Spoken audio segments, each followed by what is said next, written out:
been traveling in different parallel universes, looking for my daughter.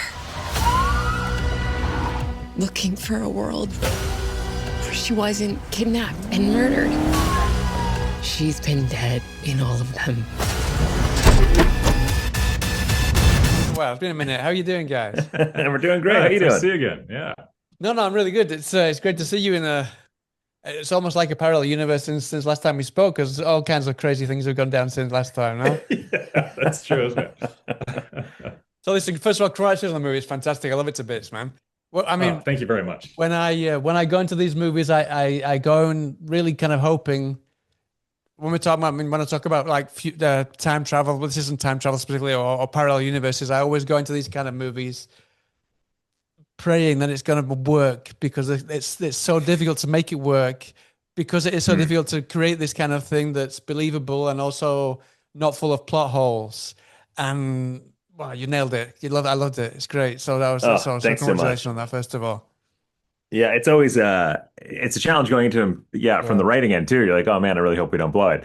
But trying to keep it as simple as possible and digestible as possible is such a critical element. So we feel fortunate that so far it feels like people are finding it easy to follow and track and all that jazz, because they can be tricky. Yeah, 90, is it 94, 96% on Rotten Tomatoes? You can't complain. Yeah, not too bad. Yeah, we'll take it. Not too bad, eh? Yeah. Hopefully it's going to go even higher. But I mean, talking of parallel universes, I'm really curious why. I mean, obviously, it's a very generic question to ask you why you decided to go for that. But I'm surprised. I'm not surprised, but I want to know why you would go for that specific subgenre when Marvel is kind of milking the parallel universe cow to death right now.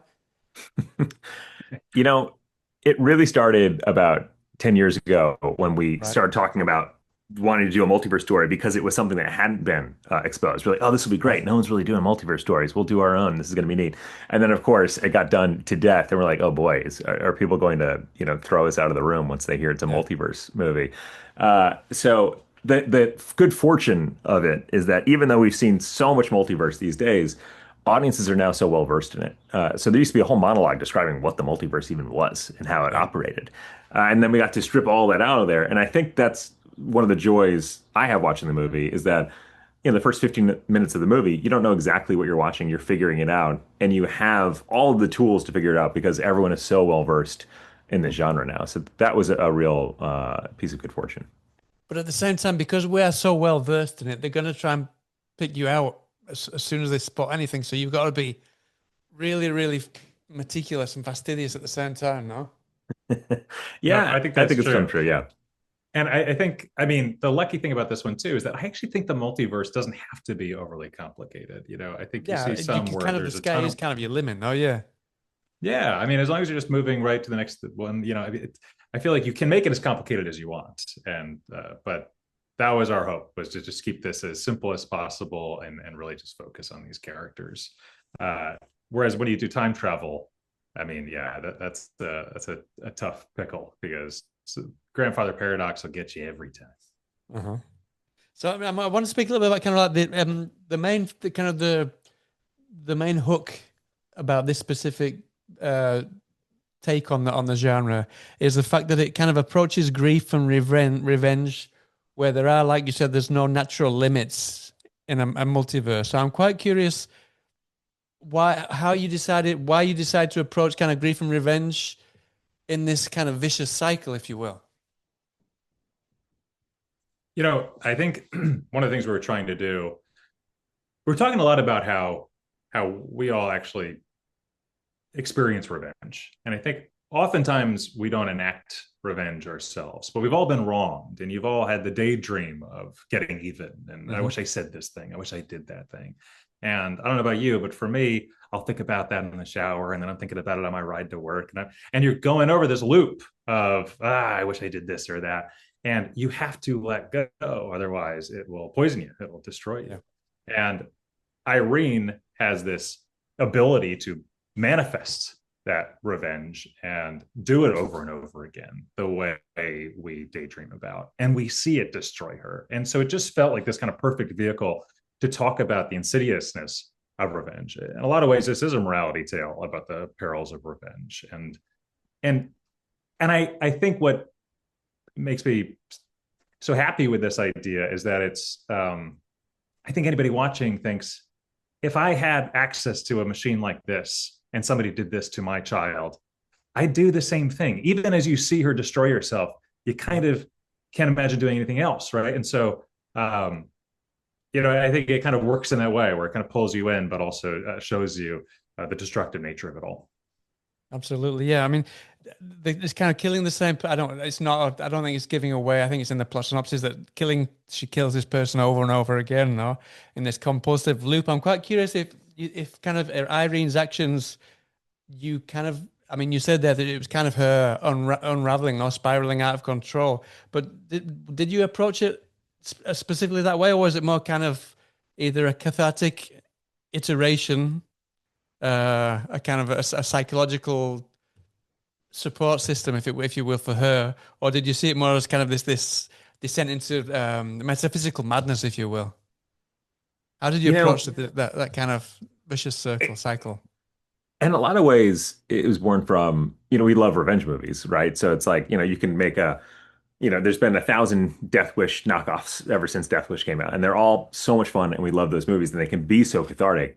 And this movie was really a desire to tell a story that was less about catharsis and more about the festering cycle of revenge. So that opening shot when she's burning him alive, and you cut to a shot of him, there's no joy in her face. There's nothing satisfying. There is no catharsis. So it's, I think, hopefully right out the gate, you're seeing this is a woman who's not enjoying what she's doing, and she's still doing it. She's addicted to it despite the fact that it's kind of killing her slowly. So really, from the get-go, it was about someone looking for catharsis but never finding it. Mm-hmm. Maybe I read too much between the lines sometimes, but I also was there also kind of I mean, you said it's kind of like there's a kind of moral to the story, but I felt that it almost felt like it's a not satirical, a commentary on human obsession with success and get everything perfect. Was that something that was playing on your minds when you were writing the script? Because I mean, you said it started 10 years ago, this idea, but I mean, Yeah. Right now with social media and everything, it's that everyone's so caught up on getting everything right and being perfect and being better than someone else. Was that something that really played into this story? I think a bigger theme that we were dealing with was like just the concept of, I think, how we're always kind of living in a parallel universe in our heads of the way things could have gone, right? Right. And the idea of like reclaiming something we've lost, and could we reclaim that thing, and trying to go back, even without a multiverse machine, we're always trying to reclaim things, right? And trying to reclaim something we lost in a way that just doesn't always come to fruition. And there's this saying that says, no man can step into the same river twice. Yeah. Different river, different man. And that, I think, is Irene's story. Because what it really means is that, you have to move on. And if you don't move on, you're going to get stuck because it's impossible to achieve something you used to have. So it's, it's very much a story about moving on, having the grace to move on, and not getting stuck in that loop. Mm-hmm. You mentioned a little bit about kind of like certain references. There are quite a few references in the movie to other movies and other kind of fiction stuff, but you never kind of lean on them. You just kind of, they're just very, very, very quick nods to those movies. Was it difficult to kind of be inspired by some of those movies like Sliding Doors and those kind of things without kind of tipping too much into copying rather than just homage? Because they were so very, very specific, but so very subtle and because if you blink, you miss them. Yeah, I mean, I think the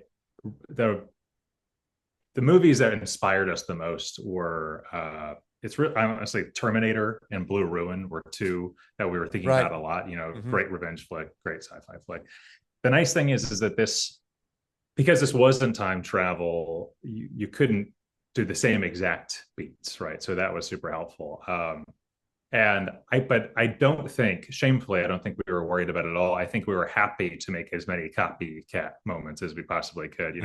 There was a minute there where we're like, should we try to get Linda Hamilton in this movie? Like we, Really? so no, there's no element of us trying to slow down and are ripping off of that movie for sure. There's a lot. You'll notice all of the cops, I think all of their last names are different characters from the Terminator movies. And there's all sorts.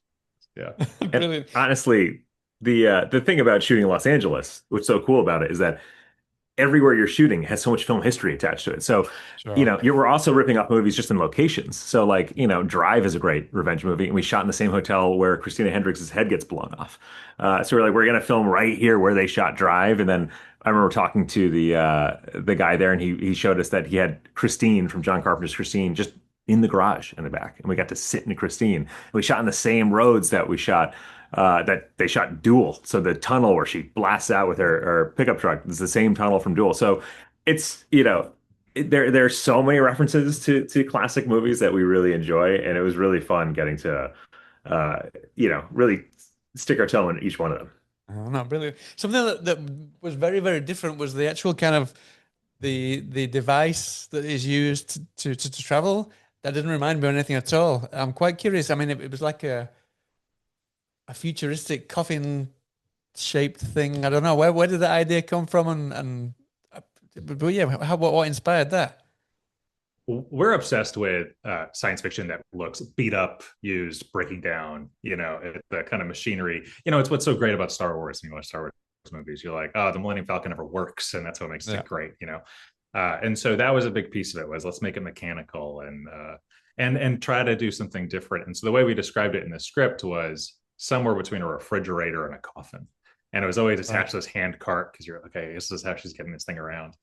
When we were trying to describe it to our production designer and our art director, they had kind of a basic idea, but trying to figure it out. And so then Kevin mocked up kind of what he had been imagining. I think he might have it over there. I have it on my desk. This is the old balsa wood mock-up. I was like, something like this. And he looked at me, he goes, okay, I know exactly what you want. And immediately him and Stephen Dudrow, his art director, started to map it out in 3D. And then they built the actually not janky version of it that looks gorgeous. And what we got in 3D versus what they actually made, it was almost identical in a way that we were so enamored with it.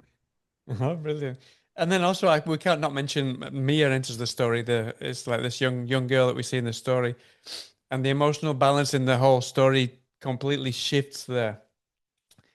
When you brought her into the story, did you kind of see her as a stabilizing, grounding force for Irene, or was she more kind of someone who you wanted to force difficult choices into the open? And when you first kind of brought her into the story, what was kind of the initial concept for her? She does a lot of work, and it was a difficult character to cast because it's such an important character to the story and a challenging role. And I think Stella did a remarkable job with it.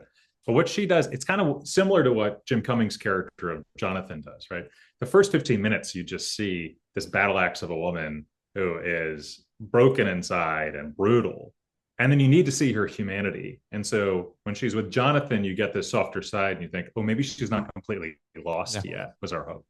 When Stella shows up as Mia, she adds this sort of interesting foil. And what she's doing, I think, throughout the movie, I hope, is lifting Irene out of the depths of despair and giving her new purpose.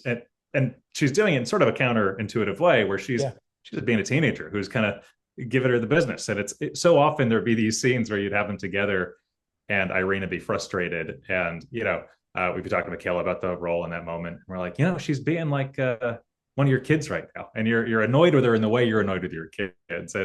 And so there was this sort of loving conflict there. And so it always felt like a mom just trying to deal with her teenage kid in those moments. And I think it was a big part of Irene's journey. And so it was always a critical piece of the script. And we couldn't have think of anybody better than Stella doing that role. She did a fantastic job. It's like the question was it's because it works so well, because it's like this balance that she's annoying, she's defiant, but at the same time, she kind of brings her back down to her feet, down to the ground again, now to kind of realize that she's got purpose in the life, not just going around and around killing the same guy over and over again. Oh yeah. Oh, I'm glad. I'm glad that was your takeaway. Yeah, that was the hope for sure. They're going to give me that very soon. So before I go, I have to ask you about Michaela, of course, because this is the kind of like the first lead role. I'm guessing it was always your intention for her to play the lead role in this one for any specific reason. It is and it isn't. She's our favorite actress, but we started writing it about 10 years ago when she wasn't old enough to have a daughter at the age that the character required. Right. And then it took a long time to get the thing off the ground and get it funded and all that jazz. And by the time we did, she was barely the age to have a kid at that age. We're like, all right, we're diving straight in.